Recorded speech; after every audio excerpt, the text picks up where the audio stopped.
people, we are Tottenham TV here, back again with another panel show for you guys, and what a beautiful day it is to be a Spurs fan today. Let me just cap off what has been going on today. Dragusin is rejected Bayern Munich for Tottenham Hotspur, and we've got the Here We Go for Fabrizio Romano. Eric Dyer is in talks with Bayern Munich to for that deal to be basically going back ahead.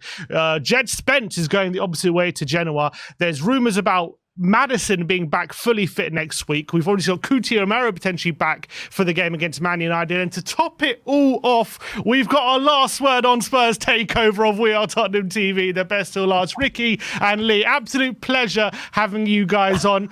Ricky, it's been a while. Lovely to see you, mate. How are you doing? Simba, man. You know what, it's been far too long, mate. Lovely to see your lovely face. Lovely to be on the show. Thank you so much. And, mate, you know what? The 10th of January might be my new favourite day. I do not want this day to end. Never let it stop. What a beautiful day. Lee, lovely to have you on, mate. Obviously, you're not making your debut on the panel like Ricky, but always great to have you back, mate. Top man, Sim. Thanks for being back on. Loving the content, mate. Loving everything you guys are doing. So, yeah, good to be here. And obviously, returning regular, Brains is back on the panel as well. How are we doing, Brains? Brilliant day to be a Spurs fan today, right? I'm still actually a little bit in shock, if I'm honest. Sam, I half expected to wake up and still see you on a screen being like, is he saying you? Is he saying you?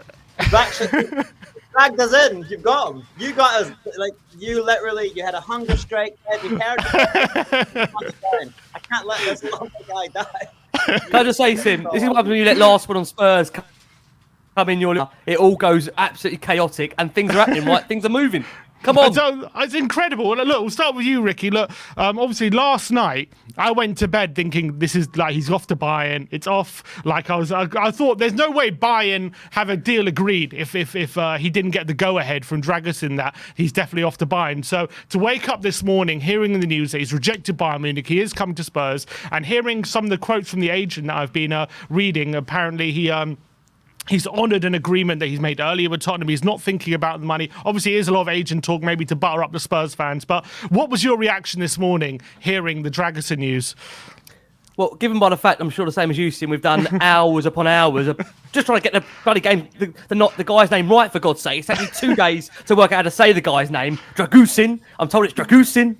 Look, I think it's really good news for Spurs that, of course, we've got what appears to be Ange's prime centre-back target. It's the man he's wanted. It's the man he's targeted all window. And I do feel quite a little bit bad because on our show last night on Last One on Spurs, there I was for about an hour battering the guy over loyalty, saying, look, if his head's being turned by Bayern Munich, go elsewhere, go and find somebody else. But look, the clear key indicator here is Ange knew the profile, knew the character. The guy looks to have his heart set on Spurs, despite the agent who's not stopped waffling since the 1st of January. It's obviously great that we've got this man over the line. It appears, like I say, to be Ange's number one target. If Ange's happy, I'm happy. And I'm sure Maka will want to expand on that as well. Yeah, go on, Lee. I mean, this does seem to be Ange's number one target going into this window. It does seem to be the first, target we really went hard for in terms of centre back. There was rumours about Tadiba and all these other guys, but this was clearly the one we really wanted, and it would have been absolutely gutting to have it stolen from us at the last minute. So it's absolutely crucial that we've got this one over the line, right? Well, it's huge, and I think with kind of stats that he's got, he's played every minute of every game so far in Serie A. 6'3", pace, he's front foot, he's aggressive. This is exactly an Ange probably player. I think you actually bang on. He's definitely his number one target. I just think we're just massive. Just massive. How are we beating Bayern Munich? Maka, wait till he's got the shirt. Maka, wait till the shirt. Wait till he's got the shirt. Hold up. Wait for him to the shirt. Exactly. This is the same club that took our star striker. They're now taking Dyer as playing in the green room for money, which is absolutely incredible. And we've taken Dragusin. It's brilliant, isn't it? What a day. Unbelievable day. Brains. We actually now, with Dragusin, if it gets over the line, which, hopefully it bloody well has to at this point. But if Dragusin gets over the line, all of a sudden, you look at our centre-back options, and we're starting to look very healthy in that department, with rumours as well that Romero might be back fit sooner than expected. Like all the panic, there's so much panic about centre backs and defences and everything. But all of a sudden, we've got Van der Ven back fit, Romero hopefully back fit soon. With Dragusin through the door, Ben Davies performing quite well. Seems quite positive all of a sudden. Yeah, it is. But it was always that thing of we still needed the guy. We needed Dragusin, and you like. People were saying, don't worry about it. And I was kind of looking like, what happens if we don't get Dragusin? Can we have VDV with Emerson if Romero is it? But it's been our luck this season that, Romero and VDV will start United and then something will happen. Romero gets sent off. VDV kind of relapses with the injury. And then where are we at? Then it's like, this is like unprecedented for us that we actually have a little bit of depth and that the first person coming in, if there's an injury, isn't one of the worst players on the planet. So it's kind of like, do you know what I mean? It's like, thank God that one of the worst defenders on the planet is now going to spend his time warming the bench at Bayern Munich. So I'm feeling very good about this. I don't think Brains wants Eric Dyer back anytime soon. Am I right in saying that, bro? You are correct. And did Genoa actually take Spence? Because that's also like... Yeah, they've actually taken Spence, and we're paying all of Spence's wages. We're paying Spence to go to Genoa basically at the moment. That's the deal. Yeah, because we're rich, obviously. Because Spurs just have loads of money. You know what though? That might be a very good move for Spence, with no disrespect, because ultimately the guy I think needs a complete change of climate, change of scenery. I think for Spence that could actually work out for a benefit for him. I mean, again, there'll be many saying, why are Spurs covering the wages? Look, at the end of the day, I'm sure for the player, his first choice wasn't to have gone to Genoa. And I mean, all due respect. So the reality is, look, we've, I think, done the deal that ultimately is the most important thing, is that Radu Dragusin is going to be a Spurs player. And, out of all that, however we needed to do the deal and negotiate and structure it, Spurs have made it happen. And look, I've been very much an advocate of pretty much every window under ENIC. For me, I've gone into it and come out of it always feeling that we're a couple short. I can't believe I'm saying this, and again, there'll be Levy apologists all over me now for saying this. We're the 10th of January, and I don't go too early here. If Spurs end this window, in my opinion, with, of course, Werner, Dragusin, and they get a creative midfielder, this will be the first time, I think, in my long history of absolutely loving and supporting this football club under ENIC, that I can say, do you know what, we've actually got the players that we needed. And it's not often I've ever said that. And I think, again, that is real testament to Ange Postecoglou and the work this man is doing behind the scenes to not only convince the board, but I think also convince the players over the style of play that regardless we've had 5 or 6 players out, Sim, this team have always found a way to not only stay in games, but go and win them. So I honestly believe at the moment we're witnessing a newfound Tottenham, and there is a new negotiating team there, as we know, like to Scott Munn, of course, Johan Langer there as well. I can't see anything but real positives at the moment, and I just want to bookmark this day and not wake up. It's been an unbelievable day. And that's a great point, isn't it, Lee, about maybe the ownership, deserving some praise in this deal. They did come under fire, over the last few days about, haggling over a few million and obviously letting this deal, pardon the pun, drag on. There are reports that last night buying up their bid and then Spurs, in response to buying up their bid, did improve their offer, and that has got this deal over the line. So have the ownership put their money where their mouth is in this deal? You'd like to hope so. I'm not sure this is going to be full-on change for the foreseeable for the future. Who knows? I mean, I did it was a cheeky tongue-in-cheek tweet out earlier of Ryan Nelson and Louis Saha signing 12 years ago. And is it the same old stuff, or is this generally different? I mean, dragging on Usin, as you just related to. We're talking about a signing that's been dragging on, and it's only the 10th of January. So that's obviously got to be a positive. I think that Ange Postecoglou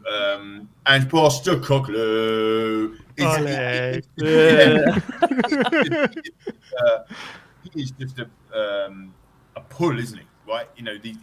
There's always reports of he's ringing up these players, and the whole quote about Maddison saying, "Look, whether you join us or not, I'm transforming this football club. So do you want to be a part of it or not?" And it was like, "Yeah, I'm coming."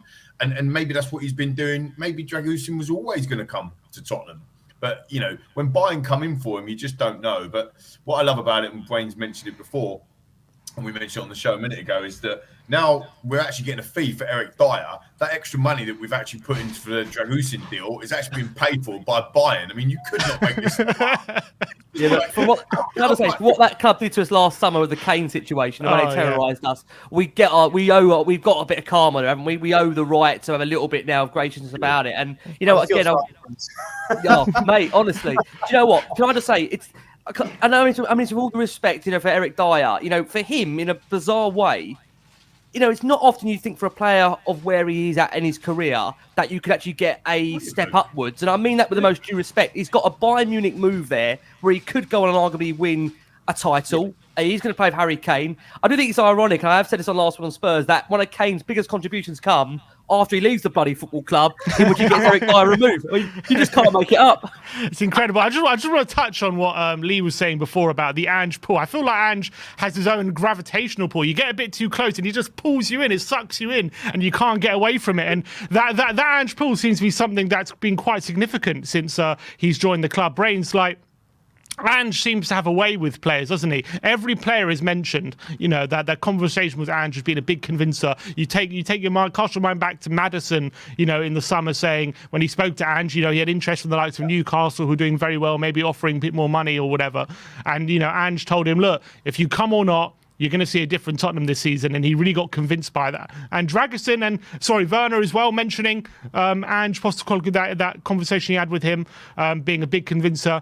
And it seems as though Dragusin is as well I wouldn't say being a victim, but he's been, I guess, been a victim of that Ange gravitational pull. Like I say, Ange really just drags you in. But no, one of the funnest moments of this whole saga, which it's only a short little saga, it's not exactly the Paro situation, but was the agent. Now that agent, this all seemed to me to be him. I didn't really buy the ups and the downs and the swings, because like the UK journals and just the journals in the know were kind of very stum about it. You know what I mean? And then, but like it was just constantly, you could see it was like the Italian, German journals that were really pushing like, oh, Bayern's in there, Bayern's leading, Spurs are going to drop this. It's all the negative stuff was coming that way to kind of, I guess, I don't even think it was really Genoa, really. I think it was a case of him just trying to get his agent fee up. But I absolutely loved, and I'm not sure 100% if it is a direct quote, but him saying that, I can't believe we turned down Bayern. You can see he's so butthurt. He's like, Radu's basically crazy. He must have bumped his head. All of a sudden, I'm thinking we're going to Bayern. I'm getting this massive agent fee. Then he speaks to Ange Postecoglou, and now he's a Spurs player. The world's ended. I quit. You know what, Brains? Look, on that point of the agent, I'm not gonna lie. Look, we've seen, obviously, all of us with Spurs, a lot of mouthy agents in our time of players. I'm not gonna lie, that is a little bit of a concern to me in the future. I can't get away from that. The way this agent has displayed himself in the course of the last 10, 11 days does slightly worry me. And again, we're bringing a player in here that we might come into some bit more detail that arguably will have to fight for his place. There's no guaranteed starter in an Ange side. We know, of course, he's had that discussion to say you'll be featuring fairly regularly. But I don't think it's a good thing you've got an agent there that is continually mouthing off with no real sense of control, if I'm being honest with you. I'm not sure how much the player is really favouring his agent coming out saying, I'm in disbelief, should have got the Bayern. The bloke is now going to be a Spurs player. You want to have that player having an agent there that's going to really champion the move, want to be behind the move. And I just think he needs to partner now and leave it. The reality is he's going to be playing in the Premier League. It's the best league in the world. Arguably, in relation to Tottenham, it's a club that are always consistently in the Champions League or in and around those places. So I think in general now the agent needs to be on the move of Tottenham, be behind it, support the player, support the football club. And ultimately, look, it's a great move for the footballer. It's a great move for the footballer. Premier League football, Tottenham Hotspur are a massive football club. Ricky, look, what the agent in that situation, a professional agent goes, look, it was brilliant negotiation. Yep. It speaks to how good Radu is. Like all positives. And he should have said, but in all honesty, he always was going to be a Spurs. He has decided. You know what I mean?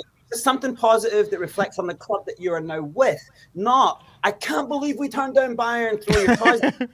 It's so unbelievable. But he also says maybe in the future we will go there, kind of hinting at. Does he? That is a worry. Does he see? He's not even played. He's not even held the shirt up yet. He's not even signed the. I hope he doesn't see Tottenham as a stepping stone. He really sees Tottenham as somewhere he can really, forge a future and actually like be here for a long time, win things. That's what I'm hoping. Dragusin looks like. But to be fair, it does seem to be this is Dragusin's decision, Radu's decision. It does seem to be he's kind of put his foot down and say, look, this is what's best for me. I feel this is best for my development. I've weighed up both offers. It seems to me he's pushing for this. So in terms of like what I remember, there was a lot of debate in the summer about. Wanting players who really want to be here. I think it was the deal with Vicario. We were looking at Raya and Vicario, and Ange kind of decided Raya was only looking to come to Spurs because he wanted to leave Brentford rather than Vicario, who actually really wanted to come here. So when you're looking at this deal with Radu, and it looks like his decision, does that lean you towards Radu? Do you really want to be at Spurs, or does his agent's comments worry you? I'll go to Lee with that one. Yeah. I agree. I think that's really important. Ange's come out and said a few times, hasn't he, that he needs to have that kind of character, the right character in the dressing room, the right characters. I'm hugely big on this. The behaviours around players, mentality is huge. You can have all the technical ability in the world, but if you're going to get your toys out of your player maybe 5-6 seconds, it's not going to get the dressing room. So I do think that's really important. His agent might be a bit. It might be causing problems, but once the deal's done, I'm sure he's going to get a lovely payout off the back of it. He's got 2 years at Spurs. By that point, he might not even be his agent anymore. Bates might take him over. So, I think it's important. I think what's really interesting to me is that this guy's 21, another 21-year-old, big him up like he's the best thing ever.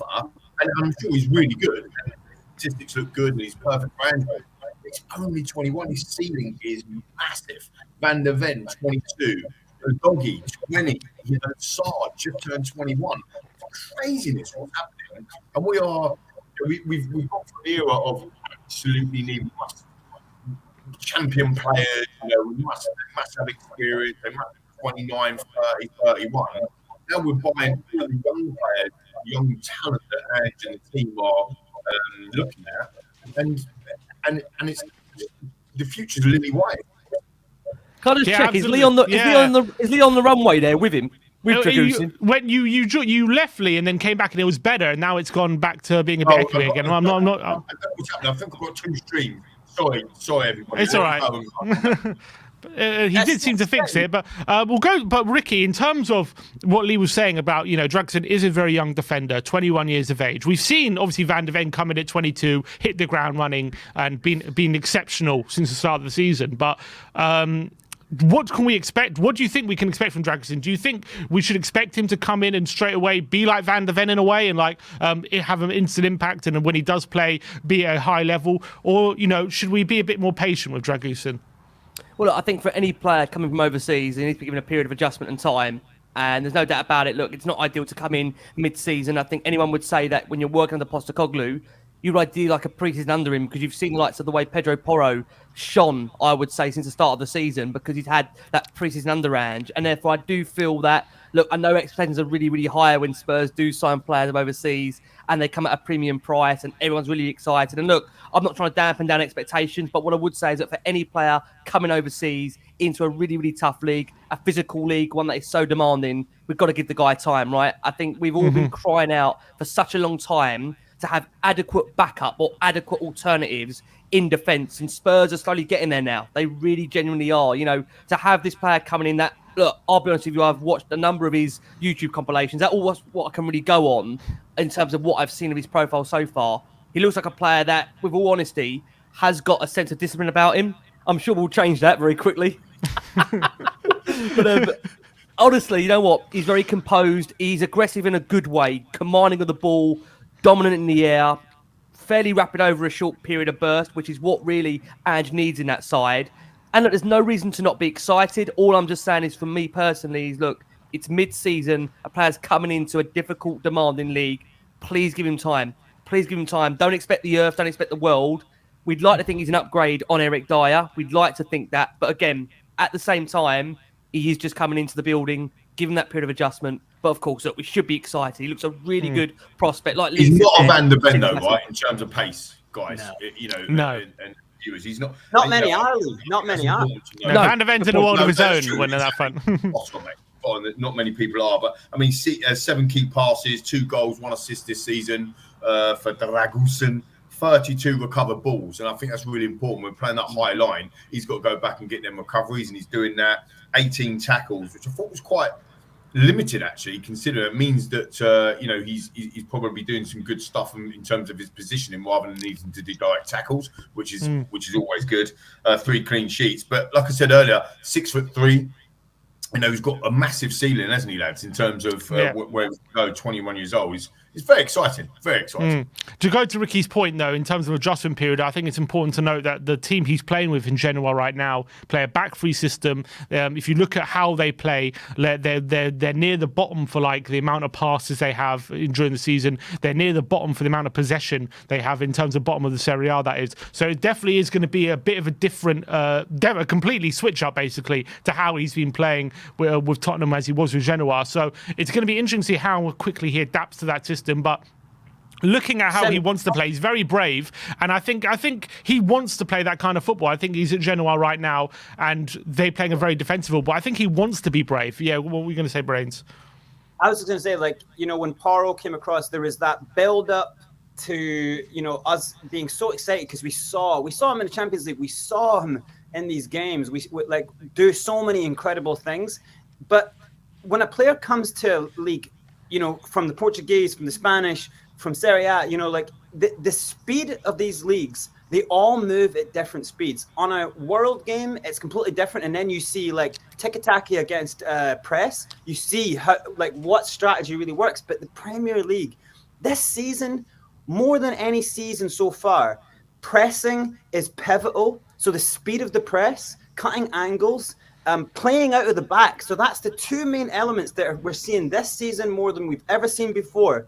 And all that does puts the most amount of pressure on centre-backs that we've ever seen. So centre-backs can't be slow in any way at all. They have to be very clear and clinical in their thinking, slow the game down in their minds before they pass the ball out. In Serie A, I'll tell you this right now, in Serie A, every defender has about 6 to 10 yards more than any Premier League player will ever have. So that's to tell you that he will be on such a different timeline and speed.